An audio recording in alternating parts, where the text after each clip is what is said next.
আলাইকুম ওয়া রাহমাতুল্লাহ। আজকে পবিত্র শুক্রবার জুম্মার নামাজের পর আমাদের কথা ছিল আমরা আমাদের পরিবার পরিজনকে সময় দেব, আমরা আমাদের ফ্যামিলিকে সময় দেব, আমরা আমাদের সন্তানদেরকে সময় দেব। কিন্তু অত্যন্ত দুঃখ ভরে বলতে হয় আমরা আজকে শুক্রবারের দিন দুপুরের খাবার খেতে পারি নাই।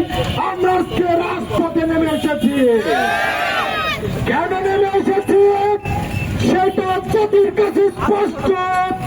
আজকে আধিপত্যবাদ, আজকে বাংলাদেশের সাংগ্রামিক কণ্ঠগুলোকে স্তব্ধ করার জন্য যে হত্যার পরিকল্পনা করছে আমরা তাতে ক্ষান্ত হব না। আমরা জীবন দেব, আমরা রক্ত দেব, তবু আমরা রাজপথ ছেড়ে যাব না। আমরা গোলামি করি না, আমরা কারোর পা চাটি না। কোন সমস্যা আমরা দেশ ছেড়ে ভারতে আশ্রয় গ্রহণ করি না।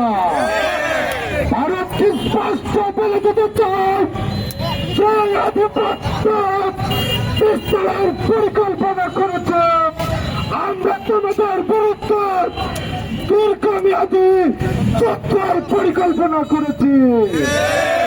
আজকে তাকিয়ে দেখো আমরা আমাদের শিশু সন্তানদেরকে মিছিলে নিয়ে এসেছি।